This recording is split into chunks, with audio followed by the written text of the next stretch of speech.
जय श्री राम जय हनुमान। भूत पिशाच निकट नहीं आवे, महावीर जब नाम सुनावे। क्या आपने कभी सुना है कि हनुमान जी का विवाह भी हुआ था?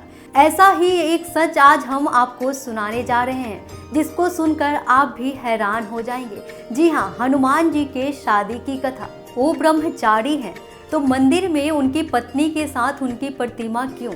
वो कपीश है, तो ग्रंथों में उनके नर होने का दावा क्यों? हनुमान जी के एक पुत्र भी थे, मकर ध्वज। क्या आप जानते हैं कि मकर ध्वज की उत्पत्ति मीन से हुई थी?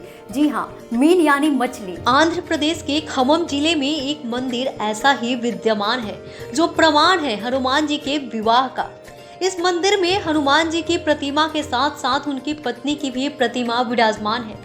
इस मंदिर के दर्शन करने के लिए दूर दूर से लोग आते हैं। माना जाता है कि हनुमान जी के उनकी पत्नी के साथ दर्शन करने के बाद पति पत्नी के बीच चल रहे सारे विवाद समाप्त हो जाते हैं। उनके दर्शन के बाद भी जो विवाद शुरुआत करता है उसका बुरा होता है। हनुमान जी की पत्नी का नाम सुरवचला था। वैसे तो हनुमान जी बाल ब्रह्मचारी हैं और आज भी वे एक ब्रह्मचर्य के व्रत में ही हैं। विवाह करने का मतलब यह नहीं कि वे ब्रह्मचारी नहीं रहे। कहा जाता है कि पराशर संहिता में हनुमान जी का किसी खास परिस्थिति में विवाह होने का जिक्र है। कुछ विशेष परिस्थितियों के कारण ही बजरंगबली को सुरवचला के साथ विवाह के बंधन में बंधना पड़ा था। महाबली हनुमान को कौन नहीं जानता। आपको बता दें कि महाबली हनुमान के बारे में कई ऐसी सच्चाई है जिसको जानकर आप भी हैरान हो जाएंगे। जी हाँ, कई ऐसे रोचक तथ्य जिनके ग्रंथों में तो जिक्र है, लेकिन आज भी इनके साक्ष्य और प्रमाण नहीं मिलते हैं। अंजनी पुत्र हनुमान आज अजर अमर है। राम भक्त हनुमान के नाम मात्र से ही सारे दुखों का हरण हो जाता है। आइए आपको इनकी कहानी से जुड़ी कुछ सच बताते हैं कि क्या हनुमान की शादी हुई थी, और शादी हुई थी तो किससे हुई थी? क्या हनुमान जी आज भी जिंदा हैं? जैसे सवाल आपके मन में भी जागृत होते होंगे, लेकिन क्या है इसका सच? आइए आपको बताते हैं विस्तार से। कुल 9 तरह की विद्याओं में से हनुमान जी को उनके गुरु ने 5 तरह की विद्याएं तो सिखा दी, लेकिन बची 4 तरह की विद्याओं को उनके ज्ञान ऐसे थे जो केवल किसी विवाहित को ही सिखाए जा सकते थे। हनुमान जी पूरी शिक्षा का प्रण कर चुके थे और इससे कम पर वे मानने को राजी नहीं थे। इधर भगवान सूर्य के सामने संकट था कि वे धर्म के अनुशासन के कारण किसी अविवाहित को कुछ विशेष विद्याएं नहीं सिखा सकते थे। ऐसी स्थिति में सूर्यदेव ने हनुमान जी की विवाह की सलाह दी। अपने प्रण को पूरा करने के लिए हनुमान जी ने विवाह करने की सोची, लेकिन हनुमान जी के लिए वधू कौन हो और कहां से वह मिलेगी, इसको लेकर भी सोच में पड़ गए। ऐसे में सूर्यदेव ने अपनी परम तपस्वी और तेजस्वी पुत्री सुरवचला को हनुमान जी के साथ शादी के लिए तैयार कर लिया। इसके बाद हनुमान जी ने अपनी शिक्षा पूर्ण की और सुरवचला के साथ शादी के बंधन में बंध गए। अपनी तपस्या में रत हो गई सुरवचला, और इस तरह हनुमान जी भले ही शादी के बंधन में बंध गए हों, लेकिन शारीरिक रूप से आज भी एक ब्रह्मचारी ही है। भगवान राम और हनुमान जी के पावन व पवित्र रिश्ते को कौन नहीं जानता। राम जी की ओर अपनी भक्ति भावना के लिए हनुमान जी ने अपना सारा जीवन त्याग दिया था और कभी भी विवाह ना करने का निश्चय किया था। लेकिन आज हमारे सामने एक ऐसा तथ्य आया है जिसे सुनकर आप भी चौंक जाएंगे। हनुमान जी हमेशा से बाल ब्रह्मचारी के शब्द से जोड़ा गया है, क्योंकि उन्हें कभी भी शादी नहीं की। फिर कैसे हनुमान जी का पुत्र हुआ? क्या वास्तव में हनुमान जी का पुत्र था? हनुमान जी को केवल राम नाम की लगन लग गई थी और वो सुबह से लेकर रात तक केवल राम नाम का जप किया करते थे, जिस कारण उन्होंने शादी भी नहीं करने का फैसला लिया। पर इसके बावजूद भी हनुमान जी का पुत्र हुआ, जिसका नाम मार्कध्वज था। तो क्या वाकई में हनुमान जी ने शादी की थी? जब हनुमान जी अपने पुत्र से मिले तो क्या वास्तव में मकरध्वज हनुमान जी का पुत्र था?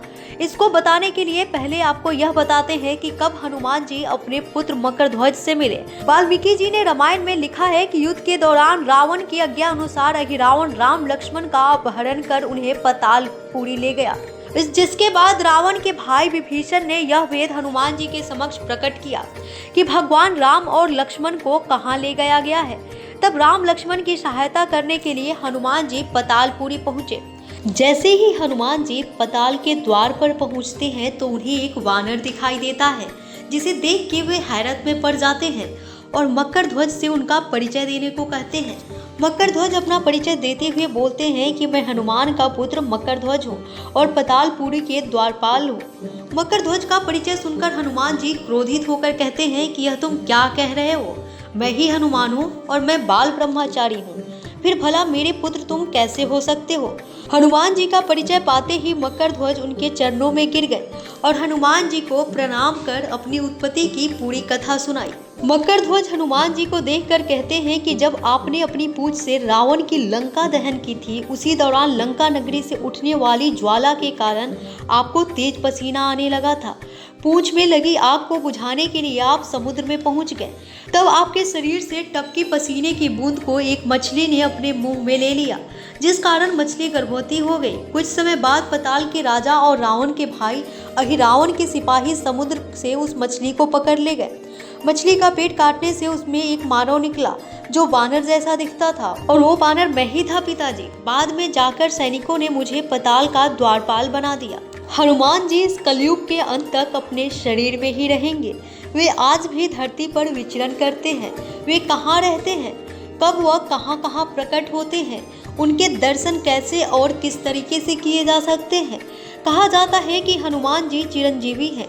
चिरंजीवी का हिंदी में मतलब होता है शाश्वत। इसका मतलब होता है हमेशा अस्तित्व में रहने वाला। कुल मिलाकर हनुमान जी को हिंदू पुराणों के अनुसार इस धर्म के सभी भगवानों में से एकमात्र हमेशा धरती पर रहने वाला भगवान माना गया है। बताया गया है कि इस धर्म के 8 महान शाश्वत किरदारों में से एक हैं बंदरों के भगवान, जिनके बारे में हम रामायण और महाभारत के समय से अपने इर्द गिर्द होने को लेकर सुनते आए हैं।